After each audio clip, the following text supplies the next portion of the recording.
네, 여러분 안녕하십니까. 투자열전 맞수 강병욱입니다. 네, 안녕하세요. 이미지입니다.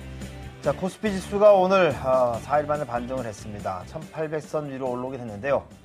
기관 투자가들이 3,700억 이상의 순매수를 보여주면서 시장을 좀 끌어올린 그런 모습입니다. 네. 하지만 오늘의 반등은 일단 기술적인 반등 수준으로 이해하는 목소리들이 높더라고요. 섣부른 매수보다는 앞으로 다양한 정책적인 이벤트들이 남아있기 때문에 이벤트 확인하고 난 뒤에 매수해도 늦지 않다라는 의견들이 지배적입니다. 네.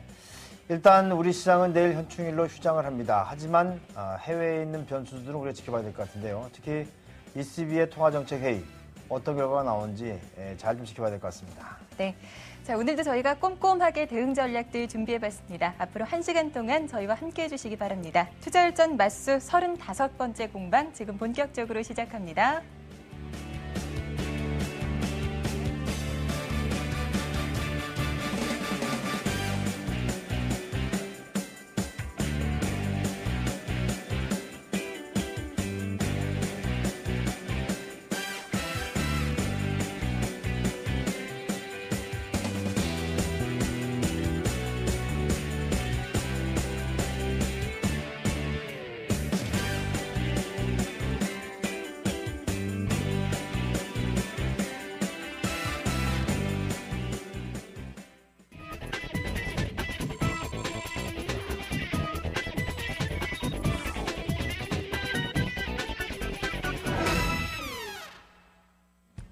네, 투자열전 맞수 화요일 순서 함께하고 계십니다. 오늘도 역시 화제 남녀로 문을 열 텐데요. 먼저 화제 랭킹부터 확인해 보실 차례죠. 자, 오늘 시장에 있었던 이슈들 5위부터 1위까지 소식들을 저희가 준비해봤습니다. 가장 먼저 5위를 차지한 이슈부터 열어볼게요. 금융투자협회가 국내외 채권 전문가 204명을 대상으로 설문조사를 실시한 결과 응답자의 97.3%가 한국은행이 이번 달 기준금리를 동결할 것이라고 답한 것으로 나타났습니다. 응답자들은 환율 상승과 유로존 불안감 등을 이유로 꼽았습니다. 계속해서 4위를 차지한 이슈입니다. 국내 3,500만 가입자의 카카오톡이 무료 통화 서비스를 내놓으면서 희비가 엇갈리고 있습니다. 음성통화 매출에 부정적인 영향을 미칠 거란 우려에 통신주들은 약세를 보였고 SNS주 등 카카오톡과 관련된 코스닥 기업들은 오름세를 나타냈는데요. 주요 통신사들이 강하게 반발하고 있는 가운데 무료 통화 서비스가 확대되면 고가의 요금제를 채택하는 가입자가 줄어들 수 있다는 분석입니다. 한편 코스닥 시장에서는 카카오톡 관련주들이 들썩였습니다. KINX는 상한가를 기록했고 게임업체 위메이드는 2% 상승했습니다. 이어서 3위 이슈 확인해 보시죠. 유럽 위기로 국제 금융시장의 긴장감이 고조되면서 엔화가 강세를 보이자 일본 자동차 업계가 다시 한번 긴장하고 있습니다. 최근 엔화는 달러당 78엔대의 강세 기조를 나타내고 있는데요. 이에 도요타 기어 도요타 자동차 사장은 엔고와 높은 세금 등 기업 경쟁력을 가로막는 장벽이 제거되지 않으면 일본의 제조업이 붕괴될 것이라고까지 경고를 했습니다. 그는 또 엔고 현상이 일본의 자동차 업계가 직면한 최대 도전 과제라고 말을 했는데요. 다만 향후 글로벌 시장 전망에 대해 아키오 사장은 비록 우리가 많은 걱정을 하고는 있지만 올해는 물론 중장기적으로 업계 상황에 대해선 긍정적인 기대를 하고 있다고 덧붙였습니다. 중국 정부가 대규모 경기 부양책 기대감 속에 딜레마에 빠졌습니다. 대규모 경기 부양책을 펴기엔 역효과가 두렵고 한 발 물러서 있자니 유럽 재정위기 후폭풍이 우려되기 때문인데요. 중국 정부는 미세 조정이란 표현으로 비공식 성장 촉진에 나섰지만 지난 2008년 미국 금융위기 당시 대규모 경기 부양책 역효과를 경험한 중국 민간 부문은 걱정스러운 시선으로 바라보고 있습니다. 다만 최근 중국의 제조업 경기가 급격히 후퇴하고 있는 가운데서도 서비스업은 확장 국면을 지속하고 있는 것으로 나타났습니다. 중국의 HSBC 서비스업 구매관리자 지수 PMI는 지난 5월 54.7을 기록해 19개월 내 가장 높은 수준을 상승했습니다. 화제 랭킹 5위부터 2위까지 이슈들을 확인해봤습니다. 마지막으로 1위를 차지한 이슈 지금 바로 체크해보도록 하겠습니다. 유로존 우려가 증폭되고 있는 가운데 유럽중앙은행 ECB가 현지 시간 6일 통화정책위원회를 개최합니다. ECB가 이날 구체적인 조치를 취할지는 불투명하지만 이달 중순 그리스 총선과 이달 하순 유럽연합 정상회담 결과가 나오는 다음 달 이후에는 특단의 조치를 취할 가능성이 큰 것으로 관측되는데요. ECB가 쓸 수 있는 카드로는 기준금리 인하와 지난해 말과 올해 초 두 차례를 진행한 3년 만기 LTRO 등이 있습니다. 여기에 국채 매입 프로그램의 재개 여부에도 관심이 모아지고 있는데요. 우리 증시가 하루 휴장하는 동안 유럽에서 낭보가 들려오길 기대해 보겠습니다. 네, 화제 랭킹 1위까지 소식들을 확인해 보셨습니다. 계속해서 강병욱의 화제 비평과 함께 하시죠. 네, 강병욱의 화제 비평 시간입니다. 먼저 첫 번째 소식입니다. 정부가 유럽발 재정 위기의 분기점이 될 오는 17일 그리스의 2차 총선 결과를 예측한 위기 대응책이죠. 컨티텐시 플랜의 수정 점검과 또 공매도 규제 조기 시행을 뼈대로 하는 자본시장 변동성 완화 등의 대책에 착수했습니다. 얼마 전까지는 위기가 아니라고 하더니 지금 와서 위기로 보고 대응한다고 하니까 그나마 좀 다행인 것 같은데요. 하지만 기업들이 발등에 떨어진 불을 끄기 위해서 기민하게 움직이는 데 비해서 정부의 움직임은 너무 안이한 것이 아닌지 반성해볼 필요가 있는 것 같습니다. 두 번째 소식입니다. 크리스틴 라가르드 IMF 총재는 유럽중앙은행이 통화정책회의에서 기준금리를 인하할 여지가 있다고 진단을 했습니다. 그러나 라가르드 총재는 IMF가 스페인의 구제금융 지원을 위한 비상대책을 준비하고 있다는 데 대해서는 일단 부인을 했는데요. 솔직히 그리스의 총선 결과를 보지 않은 상태에서 유럽중앙은행이 섣불리 금리를 인하할 수 있을지 의문입니다. 결국 내일 밤에 그 결과를 알게 될 텐데요. 단기적으로 시장을 위해서는 금리 인하가 필요해 보이는 상황이기도 합니다. 세 번째 소식입니다. 카카오톡의 무료 인터넷 서비스, 전화 서비스죠. 보이스톡 출시로 망 중립성 논란이 다시 뜨거워지고 있습니다. 통신사들은 망 이용 대가 없이 음성통화 시장이 무임차하는 것이라며 카카오톡의 이러한 결정을 강하게 비난했는데요. 요즘 가정의 통신 요금이 부담스러울 정도까지 올라간 것이 사실이죠. 통신 시장은 과점으로 담합의 가능성이 있는 상태로 보여집니다. 이 경쟁 체제가 도입되면서 서민들의 살림살이가 좀 더 나아질 수 있을지 궁금합니다. 자, 마지막 소식입니다. 오늘 국내 증시가 급락 하루 만에 반등했습니다. 다만 저가 매수에 의한 기술적 반등이라는 진단이 우세한데요. 전문가들은 유럽 재정 위기 우려가 여전해서 추세적인 반등에는 시간이 걸릴 것으로 내다봤습니다. 내일 우리 시장은 현충일로 휴장을 합니다. 하루를 쉬는 것이 시장에 득이 될지 실이 될지 궁금한데요. 하루빨리 시장이 안정돼서 편안하게 투자하는 시간이 오기를 기대해 보도록 하겠습니다. 지금까지 화제남녀였습니다.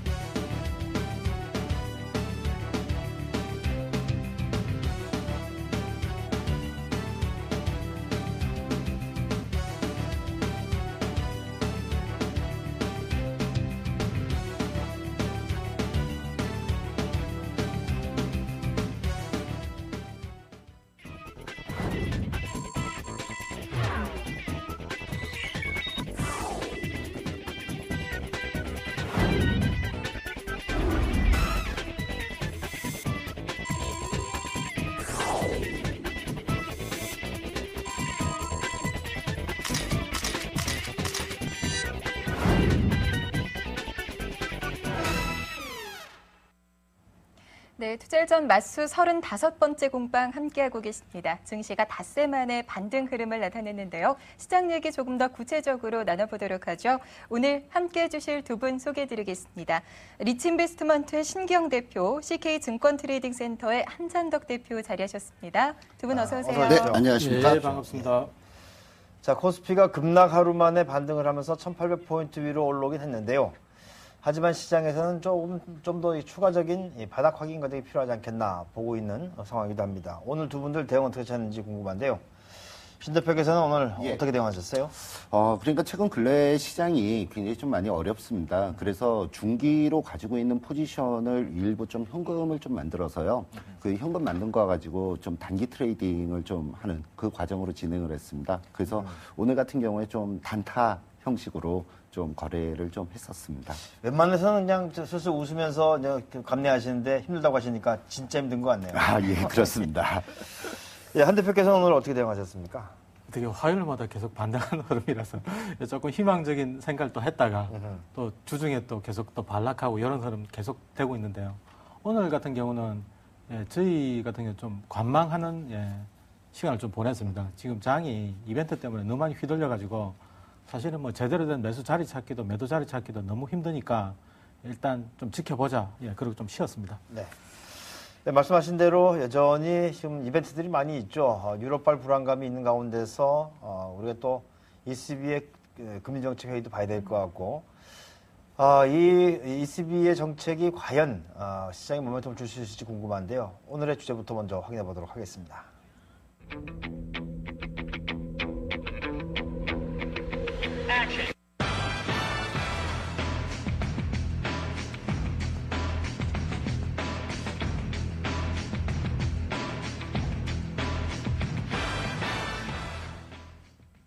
네, 오늘의 갑론을박 주제입니다. ECB 통화정책 회의가 위기 해결에 열쇠가 될 수 있을 것인지 살펴볼 텐데요. 자, 먼저 신경 대표께서는 반등 기대감이 가셔야 될 것이다. 예. 이런 의견이세요? 예, 그렇습니다. 지금 오늘 같은 경우에도 그랬고 어저께도 그랬고 그 외국인들은 계속적으로 매도를 하는 그런 모습이 보여졌지만 프로그램 매수가 지금 계속 들어오고 있습니다. 그 부분은 외국인들이 파생 포지션을 상방으로 잡고 움직이는 그런 모습이기 때문에 프로그램 매수는 만기 때까지는 계속적으로 진행될 가능성이 높다. 이렇게 좀 말씀을 드리겠고요. 그 부분에 의해서 단기적인 어떤 반등은 좀 더 진행이 될 가능성이 높아 보입니다. 네, 그렇군요. 네. 반면에 한찬덕 대표께서는 이 ECB 통화정책 회의만으로는 좀 어렵겠다라는 쪽으로 생각을 하고 계신 것 같은데요. 아무래도 그리스 총선이 지금 대형 이슈가 걸려 있어가지고 그 관망하는 움직임도 좀 있고요. 그 다음에 총선 결과 뭐에 따라서 후폭풍이 얼마나 나올지 아무도 모르는 상태지 않습니까? 근데 지금 단기적으로는 좀 긍정적으로 봐도 되는 게 종합주가지수 차트를 보면 지금 쌍바닥을 만들어가고 있는 모습이거든요. 어제 사실은 요 앞 전저점을 안 깨줬더라면 정말 좋았을 텐데 살짝 깨는 흐름이라서 요게 쌍바닥으로 저점 확인을 안 하고 다중바닥 나올 수도 있다는 생각을 하시고 지금 저점은 일단 확인됐다고 보니까 다음번에 1780선 근처에 지수가 이제 가게 되면 그때 되면 뭐 기관이 됐든 개인이 됐든 의미 있는 매수세가 나올 만한 자리라서 저점 확인 정도는 됐다고 보는데 본격적인 반등으로 보는 데는 좀 무리가 있는 거죠. 네, 그렇군요. 네. 그럼 이제 본격적으로 쟁점으로 좀 들어가서요. 구체적으로 시장 얘기 나눠보도록 하겠습니다. 6월 증시를 보면은요. 상저하고로 전망하는 의견들이 많습니다. 6월 첫날부터 블랙 먼데이를 겪었죠. 오늘 장에서는 또 반등이 나왔는데 이제 이 반등을 연속적으로 나올 수 있을 것이라고 기대를 해봐도 좋은 것일지 상저하고를 믿어도 될지 확인해 보도록 하겠습니다. 자, 두 분의 의견 어떻습니까? 반등을 기대해도 좋다라고 보고 있습니다. 네, 한 대표께서는요. 저는 지지난주부터 계속 이야기했으니까 달력을 보자. 예. 지표를 보시면 그 달력을 보자. 17일 지나고 난 다음 시장을 보겠습니다. 알겠습니다. 자, 그럼 구체적으로 의견들 좀 살펴보도록 하겠습니다. 자, 어제 급락이 나온 이후에 오늘 살짝 반등을 주긴 했는데 이런 것들이 바로 바닥을 확인하고 이제 반등의 전기를 마련했다 이렇게 보시는 모양이죠? 예, 그렇습니다. 어저께 시장이 바닥을 형성한 그 부분에서 일단 뭐 약간 장중에 아래쪽으로 좀 이탈하는 그런 모습은 좀 일부 보여졌지만 쌍바닥은 좀 나온 걸로 그렇게 평가를 합니다. 다만 지금 대외적인 어떤 변수가 너무 좀 심하게 뭐 계속 혼란스럽게 움직여 나가는 그런 부분이기 때문에 지금 반등이 기술적인 반등이 될 것이냐 아니면 본격적인 추세를 상승으로 이끌어 나가는 그런 반등이 될 거냐에 대해서는 조금은 더 시간을 좀 지켜보시면 좋을 것 같고요. 근데 단기적인 측면에 있어서는 요번 다음 주죠. 다음 주 돌아오는 목요일 날이 동시 만기일입니다. 근데 지금 외국인들 포지션 자체가 위쪽 상방으로 파생 포지션을 지금 잡아나가는 그런 부분이고요. 어저께 같은 경우에 외국인들이 8,000계약 이상의 선물에 대한 매수 포지션을 취하는 그 부분은 그동안에 해칭을 걸어놨던 부분에 포지션 정리의 모습으로 보여지고 있거든요. 오늘 같은 경우에도 장중에 1,700계약 이상의 선물 매도 포지션을 취하다가 장 막판에는 약 한 700계약의 매수로 선물 포지션에 매수 포지션이 들어오는 그런 모습이었습니다. 그렇다 그러면 외국인은 옵션과 선물 쪽에서 지금 상승 쪽에 어떤 흐름을 보고 있기 때문에 앞으로 계속적으로 프로그램 매수가 진행이 될 가능성을 좀 높게 보고 있고요. 이 프로그램이라고 하는 부분은 보통 지난번에 프로그램 매도가 굉장히 많이 나왔는데 마이너스, 베이시스가 마이너스로 움직일 때 다시 말해서 백어데이션 상에서 약한 금액적으로 2조 원의 물량이 차익에서 프로그램 매도 물량이 나왔거든요. 그래서 그 부분을 봤을 때 프로그램 매수가 앞으로 베이시스가 굉장히 호전적으로 움직여 나가게 되면 프로그램 매수가 굉장히 좀 강하게 유입돼서 들어올 수 있을 그럴 가능성이 높다. 이렇게 좀 보면서요. 만기까지는 일단 위쪽 상승으로 움직이는 부분을 좀 계속적으로 기대를 하고 있고요. 근데 중요한 부분은 1850포인트를 돌파를 하느냐 못하느냐. 일단 종합주가지수 포인트에 대해서는 좀 뭐 기술적인 반등 구간을 단기로는 1850까지만 일단 좀 본다. 이 말씀을 좀 드리도록 하겠습니다. 네. 일단 그 외국인 투자가들의 파생 상품의 손익분기점은 한 241포인트 정도로 보이는 상황이죠. 예, 그렇습니다. 241포인트 종합주가지수로 환산을 하면은 한 1820포인트 정도 되고 있거든요. 그래서 거기보다는 조금 더 오버가 조금 나오지 않을까 이렇게 좀 예상을 하는 부분이고요. 알겠습니다. 자, 한 대표께서는 뭐 모두에 말씀하실 때 일단은 단기적인 바닥은 확인된 것으로 보여지지만 한 번 더 확인해 볼 필요가 있다. 이제 그런 말씀이신 것 같은데요. 우리 그 신 대표 의견에 동의하시는지요? 제가 환율 차트를 보면서 제가 말씀을 좀 드릴게요. 지난주에 나서도 환율 이야기를 한번 했거든요. 추세 얘기를 한번 그렇죠. 하셨죠. 예, 추세. 쭉 그 한 달 내내 5월달 쭉 매도 나왔었잖아요. 요 자리인데 요 자리 그냥 흔들림이 없는 외국인 지속된 현물 매도였는데 지난주부터 조금 흔들렸거든요. 순매수도 잠깐 나왔다가 그러다가 오늘 정도가 음봉 나오면서 좀 밀려줬으면 좀 마음을 좀 놓아도 될 자리라고 생각을 했었는데 환율 쪽에서 양봉이 나면서 또 위쪽으로 밀어 올렸거든요. 그러니까 이런 움직임이 시장을 지금 계속 불안하게 만들고 있죠. 지금 위험자산 선호라는 이 분위기가 좀 꺾여줘야 되는데 이 지금 꺾일 만한 모멘텀이 안 나오니까 외국인들도 현물 매도를 지속할 수밖에 없지 않습니까? 게다가 저 은행들 지금 신용등급 강등도 지금 아직도 계속 진행형이거든요. 그래서 이런 흐름들을 볼 때 지금 뭐 우리가 무슨 이야기를 하든지 간에 외국인이 계속 매도를 하고 있는 시장에서는 반등이 어려우니까 매도가 이제 잦아들 때를 기다릴 수밖에 없는데 지금 환율 봐서는 지금 외국인이 매도가 멈출 자리가 안 보이니까 어쩔 수 없이 저는 이제 관망하겠다는 생각이죠. 말씀을 해주신 것처럼 환율 계속적으로 불안한 흐름을 보이고 있고 외국인들의 매도도 멈추지 않고 있습니다. 현물 시장 외국인 과연 언제쯤 복귀를 할 수 있을 것인지 궁금한데요. 아무래도 외국인들이 거래소 쪽에 매수가 유입이 돼서 들어올라 그러면 일단 해외 시장이 좀 어느 정도 안정이 돼야 되지 않을까 이렇게 생각을 하고 있습니다. 지금 외국계 쪽에서 계속적으로 매도를 취하고 있는 그 부분은 아무래도 좀 유럽이 불안하게 움직여 나가는 그 과정에서 계속적으로 매도를 취해 나가는 그런 모습이 보여지고 있는 부분인데요. 근데 지금 제가 시장에 대해서 지금 제일 주목해서 보고 있는 부분은 만기까지의 프로그램의 매수 이 부분을 좀 주목해서 보고 있는 부분입니다. 오늘 같은 경우에도 지금 시장에서의 장 마감을 지을 때 시장 베이시스의 움직임을 보면 시장 베이시스가 플러스 0.7 하나로 끝났습니다. 그 이론 베이시스가 지금 0.23으로 움직이는 그런 과정에서 베이시스, 실질 베이시스가 0.7 하나로 끝났다는 거는 뭐 물론 내일은 휴장이지만 내일 모레 시장이 개장이 되게 되면 프로그램 매수가 유입될 가능성을 좀 많이 엿볼 수 있는 부분이거든요. 그래서 외국인들은 지금 계속적으로 매도를 하고 있지만 단기적인 어떤 수급의 주체는 프로그램 매수가 될 가능성이 좀 높겠다. 이렇게 좀 말씀을 드리고요. 그다음에 유럽 쪽이나 미국 쪽에서 어떤 부양책이 얼만큼이나 좀 빠르게 나오느냐 이 부분에 따라서 외국인들의 매수가 좀 제대로 유입이 되지 않을까 이렇게 좀 예상을 해볼 수 있겠습니다. 근데 미국 쪽에서 부양책이 제대로 나오질 않는다면 만기일 이후에 외국인들이 만기일까지 계속적으로 거래소에서 매도를 취하는 그런 모습이 보여진다면 만기일 이후에 시장은 다시 아래쪽으로 내려갈 수도 있다. 이 점은 좀 염두에 두시면 좋을 것 같습니다. 네, 그렇군요. 그렇다면 선물 쪽은 어떤가요? 한찬호 대표님, 외국인이 선물 시장에서는 좀 매수를 하던데요. 그 외국인 선물도 지금 그동안 쌓아놓은 게 많아가지고 누적으로 치면 아직 만기한 이상이 그 하방 포지션에 걸려 있거든요. 그래서 선물 가지고 낙관하는 것도 좀 이르다고 보고 지금 그 불확실성이라는 게 사실은 그렇지 않습니까? 선물 포지션도 그렇고 뭐 예를 들어 의회 표결이다 그러면 뭐 여당 야당 의원 숫자 세 가지고 어느 정도 이제 예측이 가능한데 지금 문제가 되어 있는 게 지금 그리스 총선인데 이건 선거지 않습니까? 결과가 잘 예측이 안 되고 여론조사에 따라서 계속 뒤죽박죽하고 있으니까 이 불확실성을 시장이 못 견디는 거라서 사실은 예측 가능한 변수들을 조합해갖고 시장을 예측하기보다는 차라리 기다리는 게 더 낫다고 판단하는 거죠.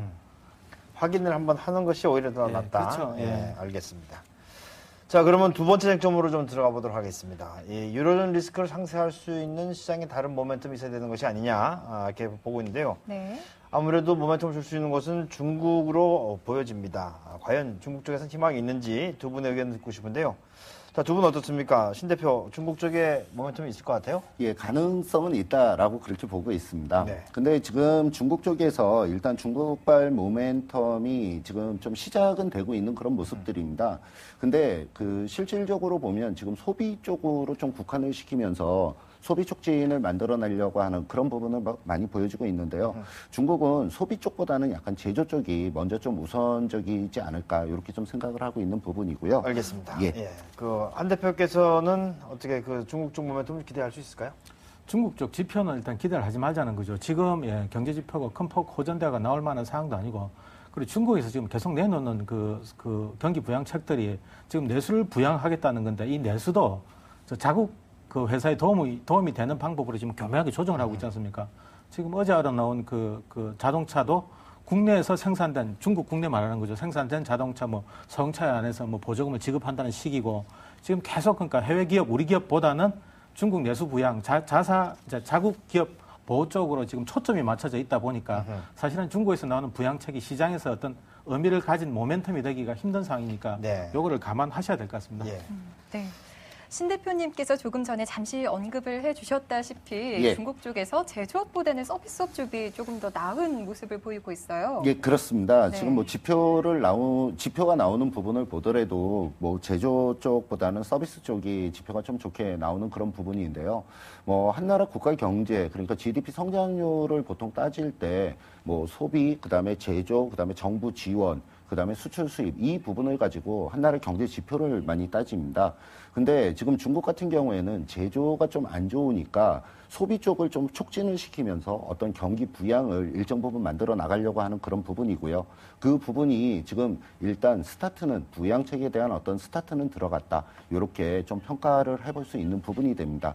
근데 문제가 되는 부분은 좀 전에도 말씀을 드렸지만 소비 쪽보다는 아직까지는 중국은 좀 제조 쪽을 좀 더 우선시하는 그 부분이 좀 있기 때문에 지금 1차적으로는 어떤 부양책의 발동은 걸었지만 완전 대규모의 어떤 부양책은 지금 아직까지는 아니다. 이렇게 좀 말씀을 드릴 수 있겠고요. 네. 그 부분이 본격적으로 나올라 그러면 미국 쪽에 어떤 QE3가 진행이 되는 그 시점과 맞춰서 뭐 금리 인하라던가 아니면 지급준비율 인하라던가 이 부분과 같이 더불어서 움직여 나갈 가능성을 좀 높게 보고 있습니다. 네. 그래서 미국이 먼저 좀 우선적으로 움직일 가능성이 좀 크다. 이렇게 말씀을 좀 드리도록 하겠습니다. 그렇군요.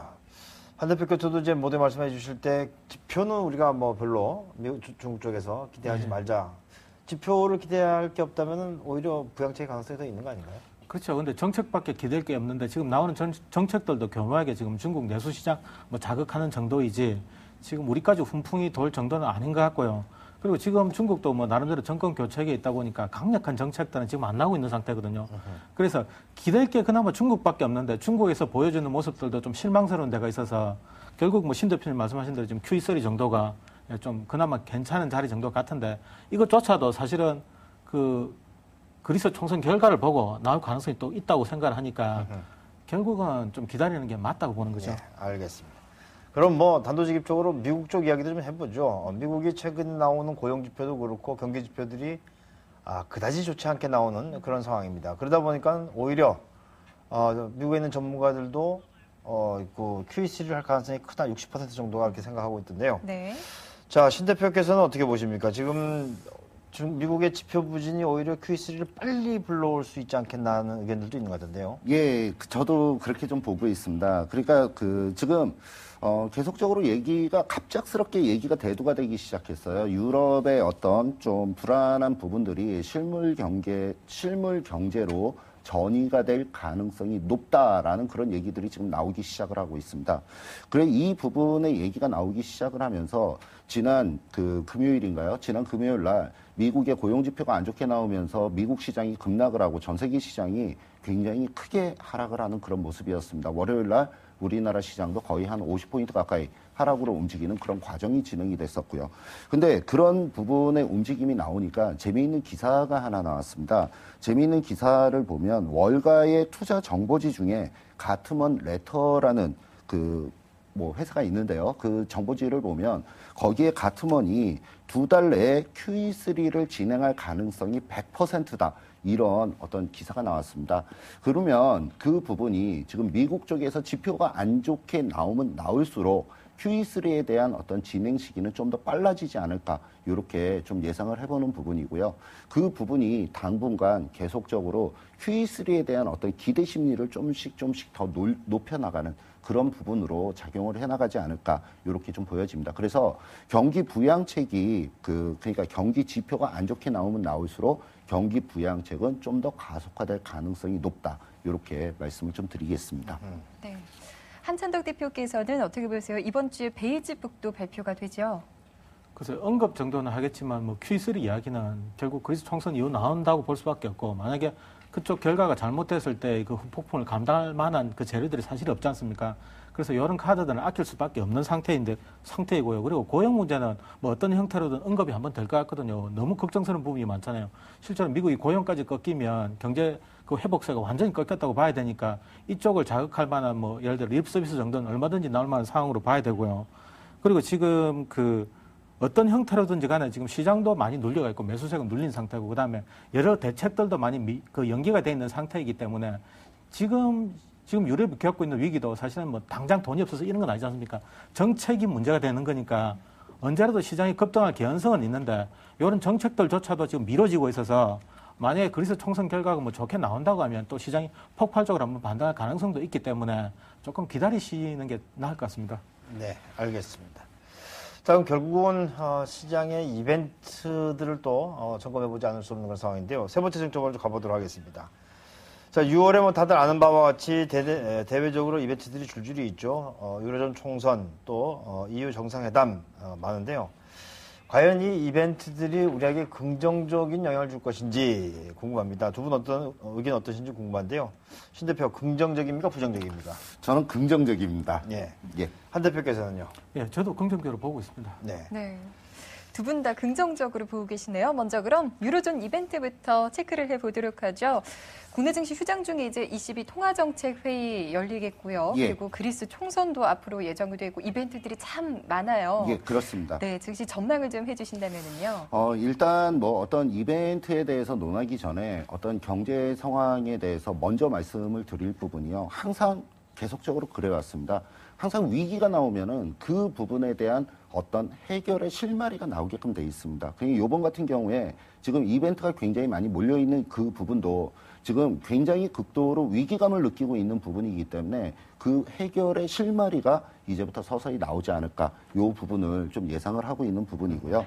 지금 전 세계가 지금 굉장히 좀 위기의 어떤 의식을 굉장히 많이 좀 느끼고 있습니다. 근데 그 중에 가장 제가 중요하게 보고 있는 부분이 어떤 부분이냐면 과연 프랑스와 이탈리아와 같이 연계가 되어 있는 어떤 성장에 초점을 맞출 부분이냐 아니면 독일 쪽에서 예상을 하고 있는 독일 쪽에서 예정을 잡고 있는 어떤 긴축 쪽으로 갈 것이냐 요 부분들인데 지금 재미있는 부분이 어저께부터 조금 나왔습니다. 그러니까 뭐 프랑스나 이탈리아는 나름대로 어저께 주식시장이 나름대로 선방하는 모습이 좀 보여졌는데 독일 시장은 굉장히 좀 하락을 해서 움직이는 그런 모습이고요.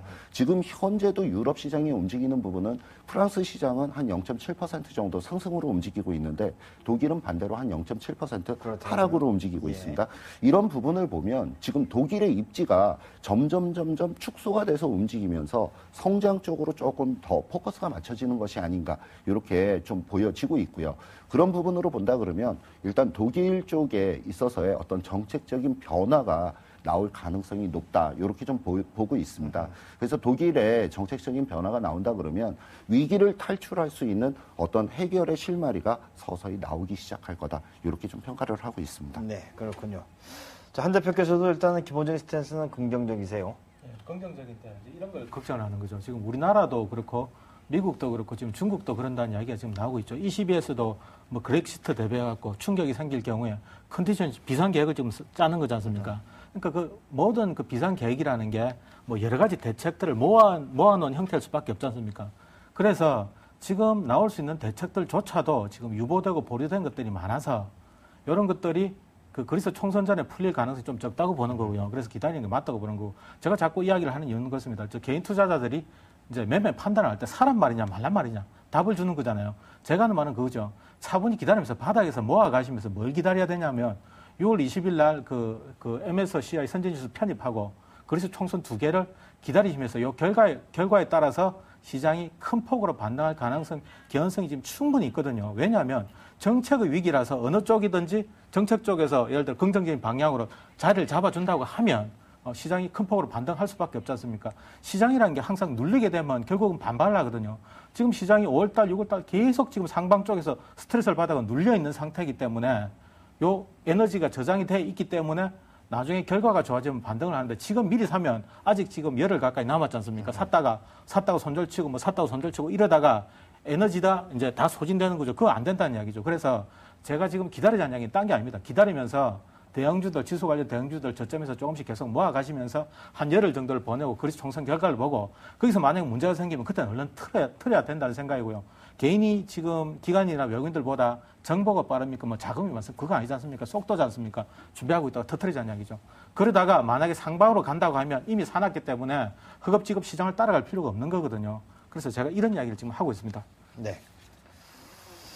알겠습니다. 네. 자, 지금 시장 얘기 계속해서 나누고 있는데 전경련에서 2012년 경제전망 세미나가 있었습니다. 내용 좀 확인해 드리도록 할게요. 올 한 해죠. 그러니까 2012년 경제를 전망하는 세미나가 열렸는데요. 먼저 현대경제연구원의 김주현 원장, 유로존 긴축이 불가피하고 마이너스 성장을 예상을 하고 있습니다. 중국 같은 경우에는 지방 부채 그리고 부동산 가격 급락 등으로 경기 둔화세가 이어질 것이다라는 부정적인 전망을 좀 내놓았고요. 자, 다음으로 김태영 소장, 3대 리스크로 고유가발 인플레 압력 그리고 가계부채 증가와 함께 소비 위축 등을 꼽고 있습니다. 민간 소비 3%대 성장을 예상을 하고 있고 설비 투자 증가율은 한 자리대를 기록할 것으로 예상을 하고 있습니다. 자, 조익재 센터장 3분기부터 회복세를 보일 것이다. N자형 장세를 보일 것이다. 라고 전망을 하고 있고요. 다만 유럽 불확실성 점차적으로 줄어들 것이다. 긍정적인 쪽으로 예상을 하고 있네요. 마지막으로 오석태 상무의 의견까지 확인해 보겠습니다. 글로벌 더블딥 가능성 적다고 판단을 하셨습니다. 당분간은 저금리 그리고 고환율이 지속될 것으로 예상하고 계시고요. 환율 유럽과 중국 우려가 진정되면서 하락세로 돌아설 것으로 전망하고 계십니다. 국내 경기 전망하는 목소리들을 보면은요, 상저하저를 예상하는 목소리들이 참 많습니다. 전망이 그다지 밝지만은 않은 상황인데 사실 돌이켜보면 가장 불안했을 때가 주식을 담아야 했던 때다라고 회고를 하시는 분들이 좀 많은 것 같아요. 돌이켜보면 그때가 제일 쌌다 이렇게 보는 분들이 계시죠. 네. 지금을 과연 이 불안한 장세 지금을 매수 기회로 봐도 좋은 걸지 확인해 보고 싶은데요. 신경 대표님 어떻게 보세요? 저는 매수 기회로 봐도 좋다 이렇게 말씀을 드리고 싶습니다. 근데 뭐 그렇다 그래서 지금 100% 주식을 다 채우자 이 말씀을 드리는 부분은 아니고요. 뭐 점진적으로 주식을 늘려서 저는 뭐 80% 이상은 매수를 하셔도 좋다라고 말씀을 드릴 수 있는 부분이고요. 다만 10%에서 20% 정도는 좀 일부 현금을 좀 만들어서 좀 단기 트레이딩 관점으로 일부 좀 접근을 해나가시는 게 조금 유리하지 않을까 이렇게 좀 생각을 하고 있습니다. 그래서 지금 뭐 시장에 대해서는 단기 측면에 있어서는 어떤 공격적인 매수의 관점보다는 일단 뭐 분할 매수 관점으로 계속적으로 좀 접근하면서 단기 트레이딩에 치중하는 그런 전략이 좀 좋을 것 같고요. 구체적으로 뭐 종목을 좀 말씀을 좀 드리면은 그 뭐 SK나 아니면 현대글로비스, 그다음에 최근 근래에 낙폭이 과대했던 종목 중에 코오롱 인더와 그다음에 두산 이런 종목들을 좀 말씀을 드리고요. 근데 한 가지 당부를 드릴 부분은 지금 만약에 주식을 100%를 가지고 계신 분이 계시다. 그럴 경우에 물론 손실이 많이 나셨겠지만 주식이 100%시면은 위쪽으로 기술적인 반등이 일정 부분 나오게 되면 현금을 한 10% 정도만이라도 현금을 조금 챙겨 놓는 그런 전략을 쓰는 것이 좋을 것 같습니다. 네. 자, 한 대표께서는 지금 이 시장에서 관심을 좀 가질 만한 업종이나 종목이 있다면 어떤 것들이 있을까요? 저는 저 대형주를 좀 적극적으로 모으자는 제 말씀을 드리고 싶은데요. 지금 지수 1800이고 PBR 1이 안 되는 상황이니까 지금 밀릴 만큼 밀렸다고 봐야 되거든요. 그리고 지금 QE3 이야기 자꾸 나오는데 결국 QE3 이야기 나오면 원자재 가격을 어느 정도 자극할 수밖에 없는 상황이라서 소재주, 대형주들 지금부터 조금씩 사모으자. 그리고 지금 주식을 100% 가지고 있더라도 지금 개별주 가지고 계신 분들은 조금씩 바꾸자는 이야기를 합니다. 지금 제가 당장 안 떠서 지금 안 보여드리는데 지금 개인들의 그 투자 여력 이 거의 바닥권이거든요. 지금 돈이 없어요, 개인들. 전부 그 주식으로 바뀌어 있다고 봐도 무방할 정도이기 때문에 만약에 장이 살아난다고 해도 개별주 쪽으로 온기가 전해질 가능성이 좀 적거든요. 그리고 만약에 정상적인 흐름으로 장이 반등을 한다고 하면 대형주 쪽이 먼저 가지 않습니까? 그래서 지금이라도 밀릴 때는 대형주 쪽으로 조금 채워가시고 뭐 반등이 좀 과하게 나온다. 그리스 총선전 이야기입니다. 그러면 현금 비중 조금 높여가시고 종목은 지금 많이 밀린 SK이노베이션도 좋고요. 삼성중공업도 지금 뭐 세일가스 이야기 나오고 미국조차도 뭐 2015년 되면 천연가스 수출국으로 이제 바뀐다는 이야기들도 있고요. 그 다음에 또 LNG 발전 때문에 LNG 수요가 줄어들 수 없는 상황이거든요. 그래서 LNG선 뭐 이런 거 관련 해안 플랜트 관련해갖고 삼성중공업이 업황이 나빠질 수 없는 상황에서 삼성중공업도 좋게 보고 있고요. 그리고 소재주로서도 제가 풍산을 하나 꽂았는데요. 이것도 왜 그러냐면 지금 신재생 에너지 말하는 것들이 전부 사실 전기에너지지 않습니까? 뭐 태양광도 그렇죠, 풍력도 그렇죠. 이걸로 뭐 자동차를 보내겠다는 이야기는 아니지 않습니까? 전기 만들어서 생산해갖고 나눠주겠다는 이야기거든요. 결국은 전력 인프라 갖추게 되면 구리는 들어갈 수밖에 없거든요. 그래서 이래저래 지금 당장은 구리값이 최악입니다만은 최악일 때 사는 것도 의미가 있어서 지금 여기서 뭐 크게 밀릴 자리도 없어서 만약에 산다면 요 종목들 주의 깊게 보셨다가 저점에서 모아가시면 좋은 결과 나올 것 같습니다. 네. 자, 이렇게 해서 관심 종목까지 살펴봤는데요. 논쟁이 뜨겁다 보니까는 좀 식혀서 가야 되는 것이 아닌가 싶은 생각이 드네요. 네, 잠시 쉬어가는 시간 마련했습니다. 산책 좀 다녀올게요. Starry, starry night. Paint your palette blue and gray. Look out on a summer's day with eyes that know the darkness in my soul. Shadows on the hills, sketch the trees and the daffodils, catch the breeze and the winter chills.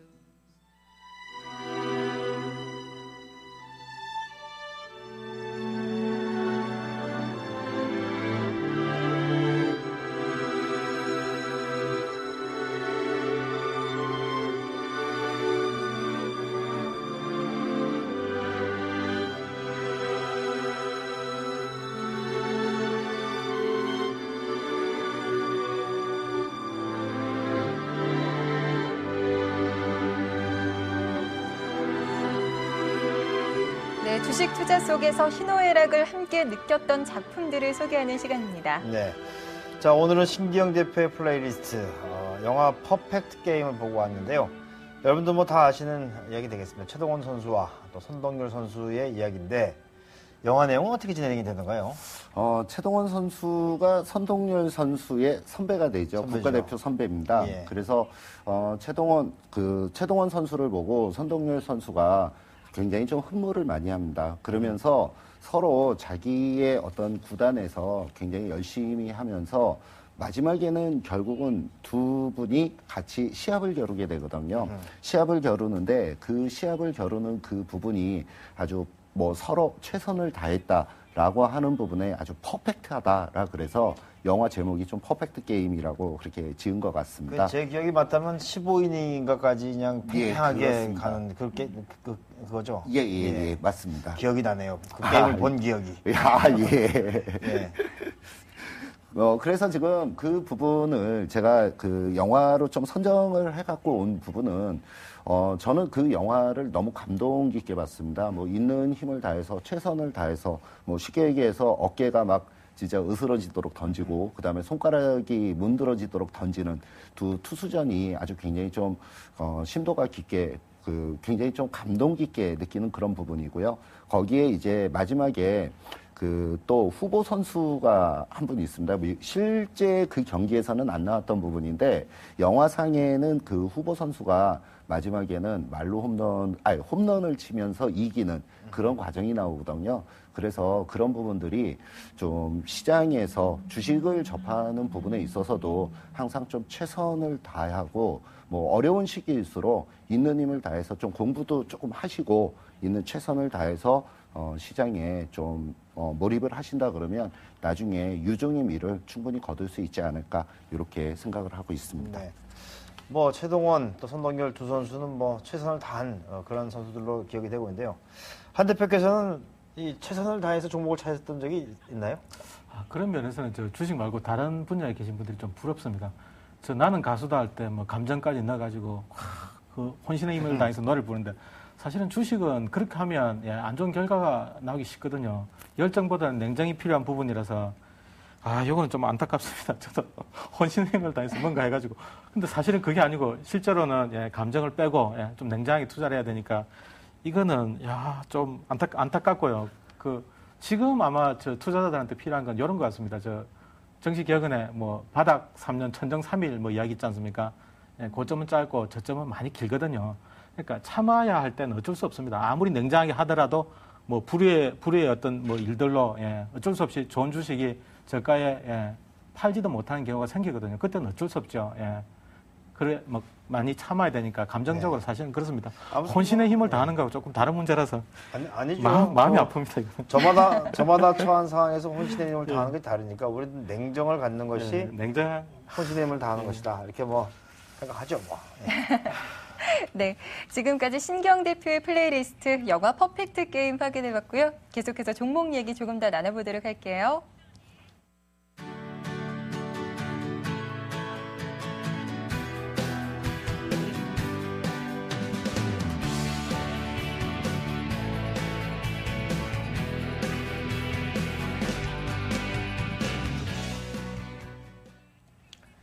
네, 종목을 사야 할지 팔아야 할지 깔끔하게 정리해 드리도록 하겠습니다. 결정적 한방. 자, 이제 종목들에 대해서 두 분의 의견 어떤지 확인해 보도록 하겠습니다. 가장 먼저 이 종목 확인해 보도록 하죠. 현대위아입니다. 코스피 200 편입 효과 기대해도 될지 두 분의 의견 확인해 보도록 할게요. 셀입니까? 바입니까? 셀입니다. 바입니다. 예, 한 대표께서 일단 현대위아 바이 의견 주셨는데요. 전략은 어떻게 잡으면 좋을까요?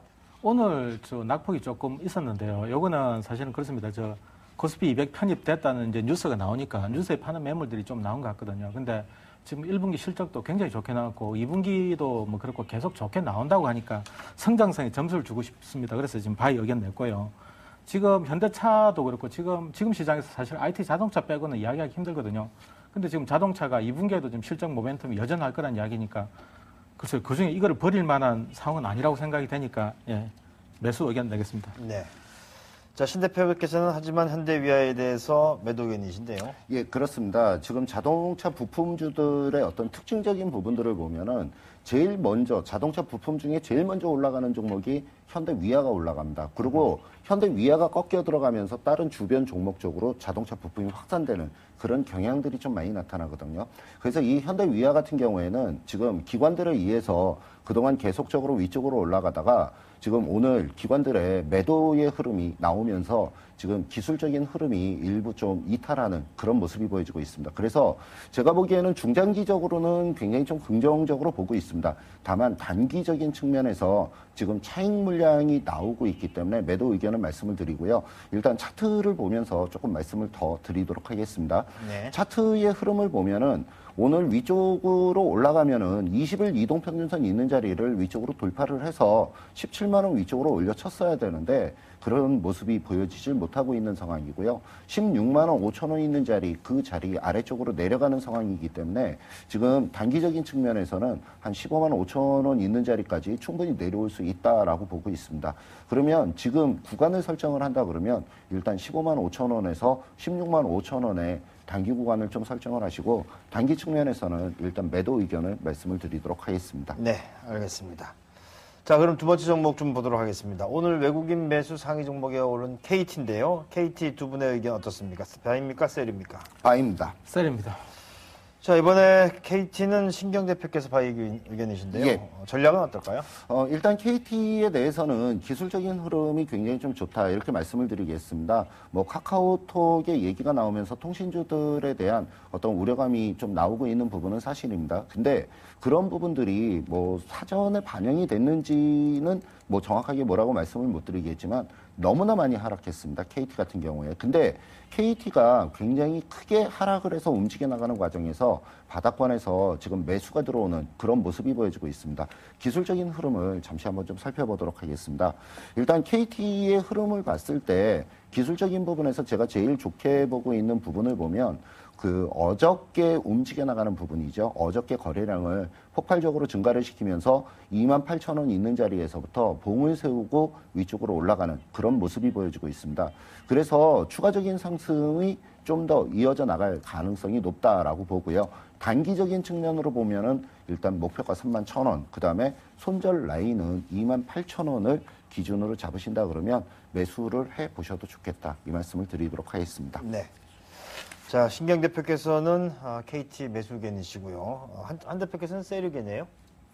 저는 이제 기술적 분석보다는 기본적 분석에 따른 분석을 하니까 거기에 관련해 갖고 제가 말씀을 드릴게요. 지금 전 세계적으로 통신회사 영업이익률은 점차로 낮아지는 추세거든요. 지금 KT 같은 경우에도 거의 뭐 2010년부터 그 1%대 계속 떨어지고 있거든요. 지금 2010년도 영업이익률 나와 있는 게 9.88%고 11년도가 8.98%. 지금 2012년 예상이 7.8% 정도 되거든요. 거의 1%씩 영업이익률이 뚝뚝 떨어지고 있고, 그거 아니라도 지금 다이얼패드 인터넷 유선 전화 나온 지가 벌써 몇십 년 지난 상태이고, 그리고 지금 무선 인터넷망으로 음성 통화가 얼마든지 가능한 시대에 와 있는데, 요거는 사실 그렇지 않습니까? 뭐 여론이 됐든 어찌 됐든 정책적으로 합의만 되면 언제라도 집행이 될 만한 사안이기 때문에 음성 통화 요금에도 아직 상당 부분 의존을 하고 있는데 이 부분이 이제 불투명해지는 거지 않습니까?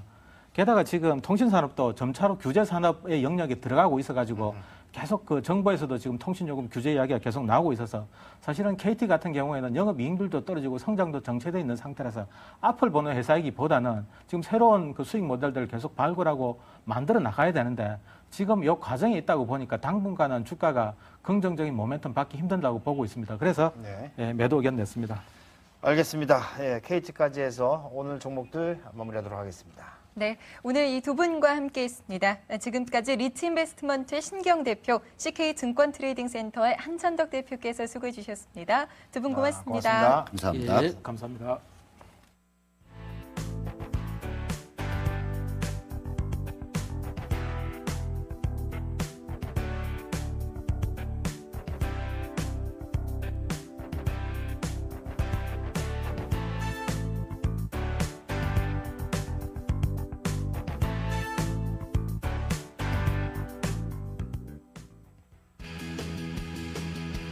이 시각 머니투데이입니다. 22조 원의 천문학적인 건설 자금이 투입된 4대강 살리기 사업에서 대형 건설사들이 입찰 단합을 한 것과 관련해 1,000억 원대의 과징금 부과 등 강도 높은 제재 조치가 내려졌습니다.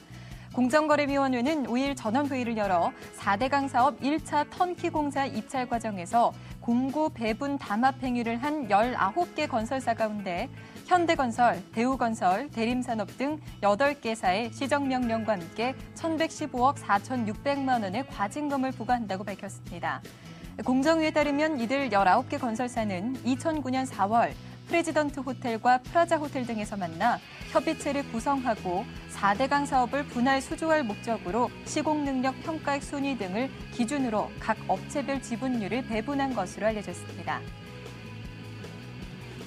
유로존 위기로 유럽 경제대국인 독일의 제조업체 주문이 감소하고 있습니다.